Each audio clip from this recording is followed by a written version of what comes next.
What is going on, YouTube? This is The Last Musketeer, and I have just completed M8-8, and I decided it'd probably be a good idea for me to show a bit of a walkthrough of how I did it, and not necessarily a guide, but a way that you can complete it if you have options, somewhat similar to mine. But first things first, we will talk about Mephisto, because this is the main focal point of the stage and the main thing that you're going to have to learn to balance, because the waves can be very rough, but mixed with the fact that if you do too much damage to Mephisto, he's going to stack some poison waves. So basically what it says is, each time a certain percentage of HP is lost, releases a toxic cloud across the entire battlefield that lasts for 30 seconds and can stack. 30 seconds is quite a bit of time to deal with that and waves. So if you do too much, every time he's going down to a certain percent, and I don't know exactly how much it is, but he's going to keep releasing these, and you're going to lose so much damage over time. You're going to have a hard time dealing with all of that just by itself, and then you throw the heavy hitters from the waves in, and it's basically game over for your team. So be very careful with how you do that. Once he drops down to 0 for the first time, he goes into a dormant state, and you can deal with that later on. But you can also let him pass. Don't be afraid to let him pass with a decent amount of health. You're going to have plenty of time to finish him off if you have decent options, and I'll show you what I used. Because the melee and the thrower version of the Enraged Possessed are kind of annoying. The melee one hits like a nuke. The ranged ones are just kind of stacking damage that are very annoying to deal with, and the Sarcast Centurion hosts can be a bit of a pain, but they are fairly easy to deal with in the way that I'm going to do in this video.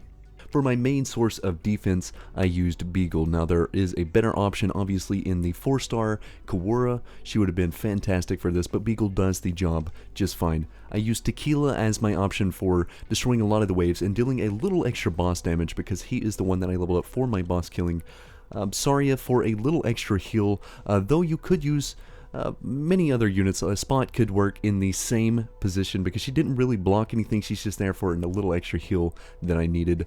Mia for the skill 3s for the pure damage, though you could use basically any other arts damage. Anything that does decent damage at that point is a good option for this. Mudrock I didn't necessarily need to use. I just had her here just in case things went bad, but obviously having a second one like Korra or Beagle, depending on which one you're using as your main source as a swap out in case things go bad, is a better option. Myrtle for DP generation, Bagpipe for the faster generation, and also for the damage because her skill 3 does a lot. But that being said, you could also use Cutter to do her job, or Jay as well. Jay with plenty of setup time with the heal from the S2 is going to be really good there.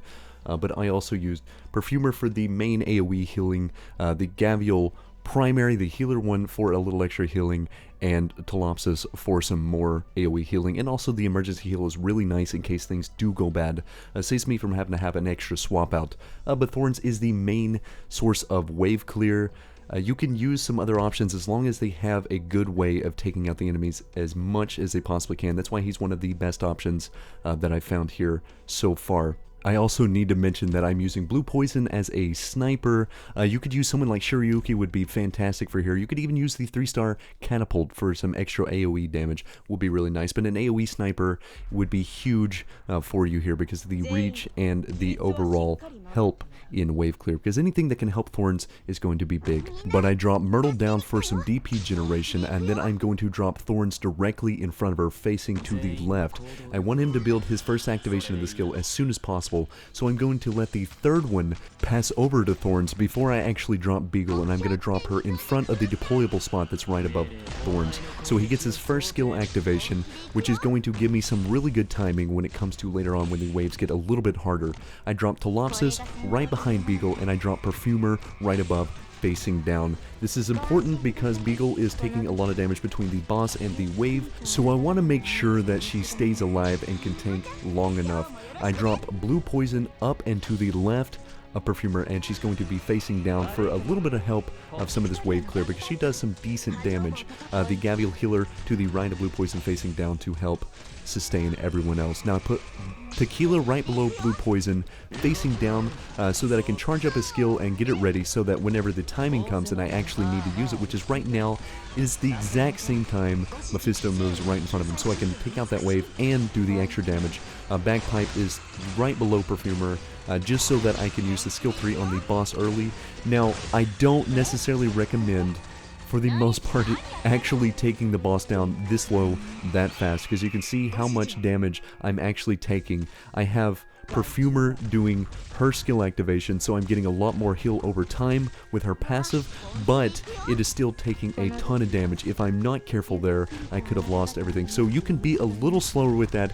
You can get the boss to like a fourth health, half health before it passes if you want to, but I just went ahead and nuked it because I knew I had enough healing, and then I replaced Bagpipe with Saria for the extra heal. Now I'm saving up the next activation of Tequila for when the boss actually becomes active again, because I can hold off long enough. As you can see, the melee ones are about to hit Beagle, so I activated right there. Basically, anytime you see two of them coming, you need to activate it. Otherwise, they're going to slap her down nigh instantaneously. But if you wait until the first group there is about to hit her, just about 1 second away, and then activate the skill, it's going to be up for the full duration for the second wave of them to come through.